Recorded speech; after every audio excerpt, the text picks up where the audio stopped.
Yes, perfect. So punta tayo sa Ruth chapter 3. Ruth chapter 3 verse 10 for our scripture reading. Ruth chapter 3 verse 10. In the Old Testament, after the book of Judges, we can see the book of Ruth. And let's go to chapter 3 verse 10. Allow me to read it for you. Then he said, "May you be blessed of the Lord, my daughter. You have shown your last kindness to be better than the first by not going after young men, whether poor or rich." Ruth chapter 3, verse 10. This is the word of God. Praise be to God. Praise be to God. We continue in the book of Ruth, and I expect na nakukuha niyo kung anong pinaka-tema ng Ruth. As we go through yung paulit-ulit na tema or verse na nagsasabing may the Lord bless you. And we see that in chapter 3, verse 10. Nakita natin doon. So, yung pinaka-prayer dito nakita natin is pagpalain ka nawa ng Diyos. No, alam natin kung saan nanggagaling yung pagpapala ng Diyos. Di ba? Nagpapala ba ang pagpapala ba ay galing lamang sa tao? Hindi. Walang kayang ibigay ang tao kung hindi yan ibinigay sa kanya. So alam natin kung sino yung pinanggagalingan ng blessing. So we speak about blessing this beautiful night, and that's the theme of the book of Ruth. So makita natin as we focus on chapter 3, and this is the central theme that we're going to have, security. Okay, mamaya tignan natin kung ano yung iba't ibang klaseng security dyan. Security is God's blessing for you. Security is God's blessing for you. Ang pagpapala ng Diyos, hindi lang pagkain, hindi lang yung mga bagay-bagay. Makikita natin yung security ng word. So, Ruth chapter 3. And tatandaan niyo ba ang story ng Ruth chapter 2? Nagkita na si Ruth at si Boaz. Si Ruth is one of the main character ng book of Ruth. Sabi nila, siya daw nagsulat nun. And si Boaz is kamag-anak ng asawa ni Ruth na namatay. Okay? Yung asawa ni Ruth, tito niya si Boaz. At si Boaz, siya naman, at si Ruth, sila yung nagkatuluyan. So parang tito ni Ruth si Boaz that time. Okay? So ganun yung edad nila. So makita natin, nagkita sila saan? Sa harvest field. It's either whether it is barley or wheat. Yan. So doon sila nagkita. Kasi si Boaz, mayamang-mayaman siya. No, ito yung time na binibless na ni God yung Israel. Galing sila sa sobrang paggutom. No, bakit nga ba may paggutom before? Dahil may disobedience. Okay, laging tatandaan kung mayroong problema, check. Meron ba akong disobedience kay God? Laging tatanungin. But that's not always the case because God is giving us problems because He wanted to discipline us or to elevate yung faith natin. So dalawa yun. Two sides of the coin is either my disobedience or gusto kanyang mas mag-obey pa. Greater obedience. So security is God's blessing for you. Ang ganda kasi nakita natin dito in verse 1. Itong sabi ni Naomi. Si Naomi is mother-in-law ni Ruth.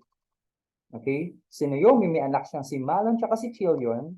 Okay? At isa doon is asawa ni Ruth. Kaso namatay si Elimelech, si Mahlon at si Chilion. Imagine that. Sa buhay mo, may 3 tao, lalaki na matay. Grabe yun. Yung discipline na binigay talaga ni God kay Naomi. Ang hirap. Pero mayroong magandang plano si God para kay Naomi. In chapter 4, ina-excite ko kayo kasi sa chapter 4 makikita natin kung paano ba binines ni God si Naomi. At nasabi ni Naomi, parang naibsan lahat ng kalungkutan ko. Parang yung lahat ng nawala sa akin na ibalik.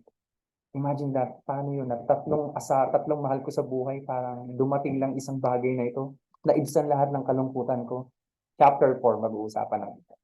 So I hope you will be so excited. So sabi dito in verse 1, sabi ni Naomi, Naomi, Her mother-in-law said to her, Ruth, my daughter, anak, shall I not seek security for you, that it may be well with you? So si Naomi, matanda na siya, wala na siyang anak, sabi niya kay Ruth, kailangan tulungan kitang ma-secure kita. It means kailangan kong gumawa ng paraan para magkaasawa ka. Kasi kapag may asawa ka that time, masasabi mo secure ka in many ways. First thing nakikita muna natin dito, as a believer, believers should take the initiative to find security for their loved ones. Bilang isang mananampalataya, tayo ay nagmamahal sa mga tao na sa paligid natin. Bilang isang mananampalataya, hindi tayo yung nag-wait na i-secure tayo. Bilang mananampalataya, tayo yung nag-give. Tayo yung naggumagawa ng paraan para makuha natin security para sa mga mahal natin sa buhay. Sadly, may mga tao na walang pakialam sa mga mahal nila sa buhay. And that's the reality. No? May mga tao na wala silang pakialam kung ano mangyari sa kanilang mga mahal sa buhay. And sadly, sa nanay, tatay nila, sa mga kapatid nila, minsan wala silang pakialam.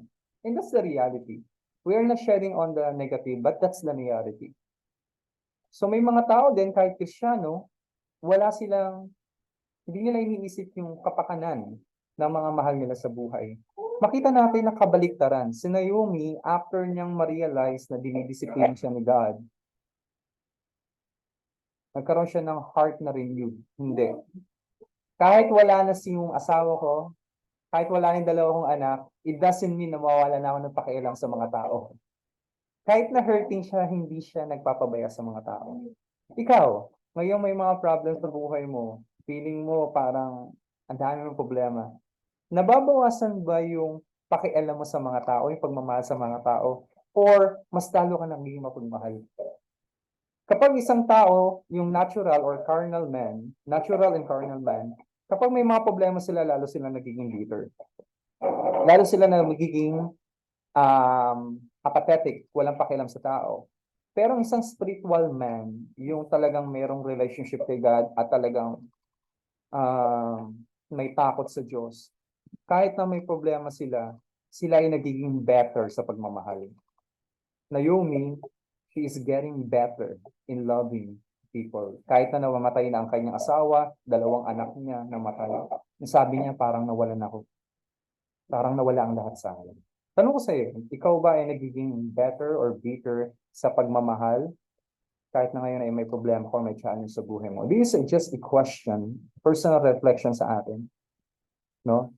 Ang first response natin kapag may mga problema tayo is, lalo na kapag tao nakasakit sa atin, is mawala na tayo ng pakialam sa mga tao. Okay, we want to be isolated and we want to get involved sa relationship, social people. Dumarating yan. Pero ang design ni God para sa iyo is to take the initiative.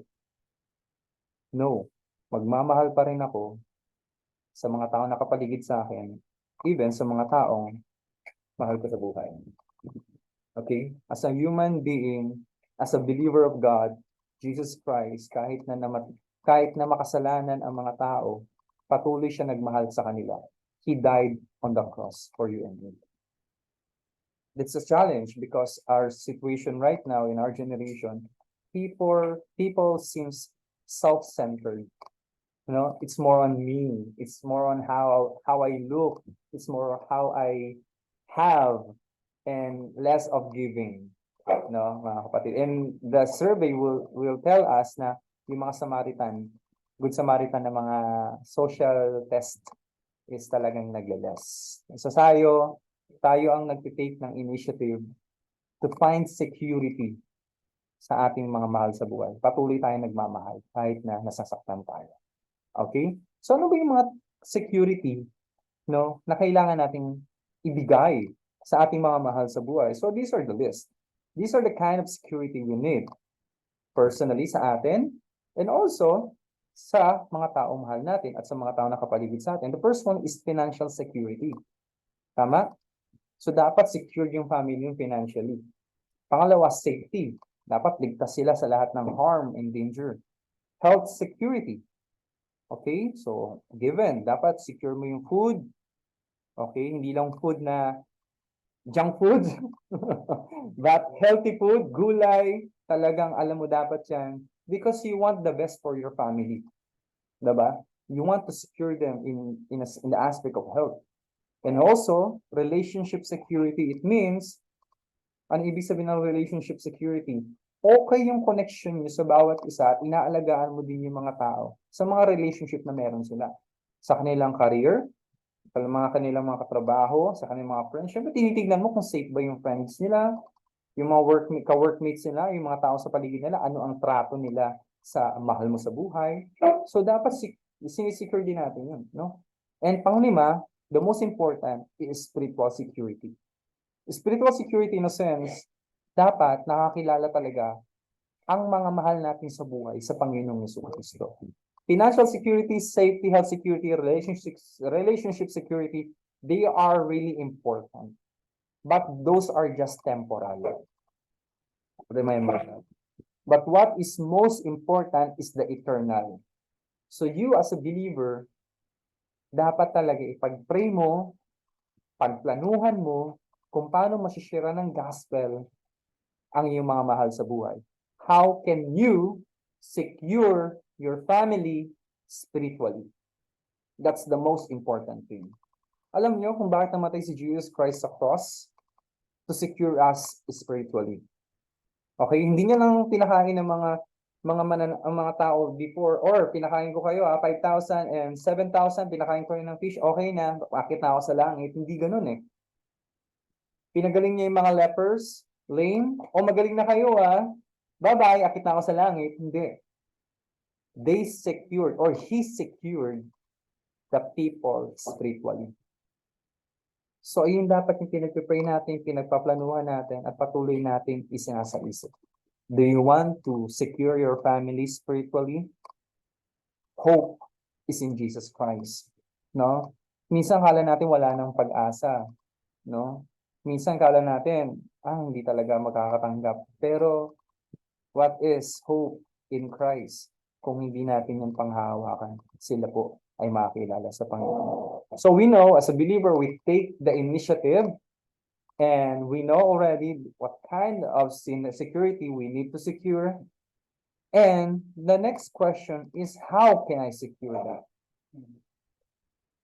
Hindi ko po kayo bibigyan ng mga practical tips, but the principle that would guide your practical steps. The principles that would guide your practical steps. Paano ba sinecure ni Naomi si Ruth? Paano niya binigay yung security kay Ruth? Tatlong bagay po. Makikita natin ito sa ginawa ni Naomi, ginawa ni Ruth, at ginawa ni Boaz. Isa-isahin natin. How can I find and give security for my loved ones and even the people surrounding me? The best way to get security is the godly way. Security, the godly way. It means, how you attain security, dapat pleasing yan kay God. And how can we know if it's pleasing kay God? Basta feel ko, ito gusto ni God, ganun ba yun? Sa tingin ko, ito yung pleasing kay God, kaya ito yung paraan na gagawin ko to secure my family. Hindi. You can know if it is pleasing kay God by looking at His commandments. If the commandment would tell us yes or no, then do it. Yes, do it. If no, don't do it. So, paano ba natin nakita yon? Napakaganda kasi ito yung tatlong bagay. The first one, steps to find security the godly way. Naomi's way. Paano ba sinecure ni Naomi? Sabi niya kay Ruth, Ruth, i-prepare mo ang sarili mo, hintayin mo makainom si Boaz, alamin mo kung saan siya matutulog, yakapin mo siya, ganun ba? Hindi. Humiga ka sa paanan niya. At kapag nagising siya, sasabihin niya kung anong gagawin mo. Humiga ka sa paanan niya. Huwag mo siya yakapin, no? Humiga ka sa paanan niya. Kasi sa time ni God, ganoon kung paano mo sasabihin sa isang tao na close relative mo na pwede niyo po akong asawahin. Okay? Ganun yung time ni God. So, kita ni Naomi, ito yung commandment ni God. I remember this, the commandment of God. Kaya sinabi ko to kay Ruth. The first one is to remember the commandment of God. God, paano ko isa-secure ang family ko?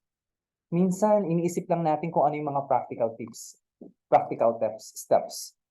But first, we need to remember ano ang commandment ni God. At yung kung ano ang commandment ni God, dun tayo mag-create ng mga practical steps. Just a principle, kayo na mag-create ng practical steps sa mga buhay ninyo. Okay? Remember kung anong commandment ni God, pag nalaman mo, saka ka mag-create ng mga practical steps. Ang sabi naman ni Ruth, na kung mababasa niyo yung chapter 2, hindi ko na siya babasahin. No? Verse 5, napaisi lang. All that you say, I will do. Sabi niya kay Naomi, Naomi, mother-in-law, kahit anong sabihin mo, gagawin ko. So it means, Ruth's obedience, Ruth trusted the command of God. Hindi lang ito nalaman, kundi pinagkatiwalaan niya to. Oops, remember, Ruth came from an unbeliever background. Idolatrous background. No, meron siyang iba't ibang mga kaparaanan na pwede niyang gawin. No? Makita natin in verse 10, pwedeng gawin ni Ruth para mas-secure niya ang sarili niya financially and every kind of security. Pwede siyang kumuha ng asawa na mayaman o mas mayaman at mas bata kay Boaz. Ano ibig sabihin nun? In verse 10, makikita niyo yan. In verse 10, sabi ni Boaz sa kanya, wow, grabe ka naman. Pwede ka naman pumili ng mapapangasawa na mas bata sa akin. Mas mayaman kaysa sa akin or pwede naman mas mahirap kung nagmamadali ka. Pero hindi mo ginawa yun. Pwede niya gawin yun. Pero hindi niya ginawa. Because she trusted the command of God. Hindi siya desperado masyado. Nagagawa ng mga paraan na madali siya. She remembered the commandment of God. She trusted the commandment of God. At dun siya kumilos. How about you? Many of us alam lang natin commandment ni God. But I want to ask you, do you trust the God's way? Do you trust the way of God? Or alam mo lang yun? Kapag nagde-decide ka ba, according ba sa commandment ni God, alam nyo, isa lang na-realize ko. Yung way ni God is totally different sa way mo. Ang way mo para sa'yo mas madali. Kung titignan mo yung way ni God, ang hirap naman God, parang ang tagal. Ang daming delays, ang daming mga kailangan mo nang gawin para makuha ko yung blessing mo. No? Ganun yun. No? Kunyari may meron kang gagawing desisyon, pwede naman gawin to mas mabilis. Ba't kailangan ko pang mag-wait kay God? Kailangan ko na. Oops, this time, gutom sila. They are still adjusting to the famine and still receiving paunti-unti mga nagtatanim pa lang sila eh. Wala pa silang nakakain dito. So, hindi nagmadali si Ruth this time. Hindi siya nagmadali sa kanyang desisyon. She remembered God's commandment. She trusted God's commandment in His perfect time. So, yun. Kung nagtitiwala ka sa Diyos, sa kanyang kaparaanan, maghihintay ka. Hindi ka nagmamadali-dali. Dali-dali. Tama? One way to test whether you trust God's way, you wait on God. That's the perfect, no? You wait on God talaga. Kasi kapag tayo nagmamadali, we just trust our own ways. Pangatlo, so ginawa ni Ruth, yung sinabi ni Naomi, humiga si Ruth sa paanan ni Boaz, at nagulat si Boaz, mayroong babae sa paa ni Ruth, sa paa niya. At sabi ni Boaz, sino ka? I am Ruth. At sabi ni Boaz in verse 10, daughter, anak. Anak ang tawag niya kay Ruth. It seems na batang-bata talaga si Ruth at maedad na si Boaz dito. Pero sabi ni Boaz in verse 10, pagpalain ka ng Panginoon. No? Pagpalain ka ng Panginoon, aking anak. Grabe yung kabaitan mo na pinakita mo sa iyong pamilya at sa akin. Bakit sa akin? Bakit mo ko pinili? Ang tanda ko na. Okay? You show kindness to me by not going after young men and whether poor or rich. Kita niyo yun? No? Sinabi ni Boaz sa kanya, gusto ko itang gawing asawa, in short. Pero, meron pang mas close na relative. May nauna pa sa akin. May mas closer pang relative kaysa sa akin.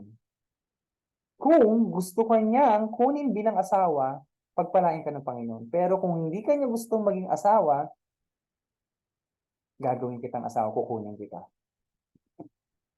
Ano makikita natin dito sa ginawa ni Boaz?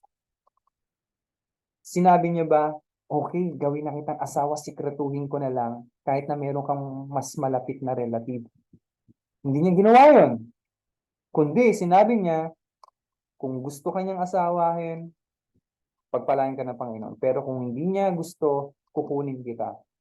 Honor, ring God's command. It means, remember, God's command, nagtitiwala ka sa mga ni God. Pangatlo, in the process, hindi ka ba bumabaluktot? It means na doon ka na ginagawa mo yung command ni God, pero kapag mayroon kang something na ang hirap na naman na desisyon, bumabaluktot ka ba? Pino-compromise mo ba yung word ni God? Tanong ko sa inyo, do you really honor the command of God? If you really honor the command of God, small or big, you cannot compromise. Because you honor the command of God. That's how you provide security for your family, for yourself, and even for the people surrounding you. You faithfully obey the command of God. Pwede naman gawin ni Boaz na hindi, pwede naman gawin na sekretuhin ni Boaz na asawain si Ruth, pero hindi niya ginawa. And chapter 4, makita natin paano niya ginawa yan. Next week. So this is how we can find security for you and for your loved ones. Remember the commandment of God. Huwag muna mag-practical tips, analysis. Remember the word of God. Pag nalaman mo na, kahit na mahirap, you trust it. Along the process, huwag titiklop hanggang matapos ang inaasam mong security para sa inyong pamilya. Para sa mga singles, wala pa naman kayo sinisecure, right? And this is not actually the time for you to secure. Hindi naman pwede kayo magtrabaho tapos ma-worn out kayo.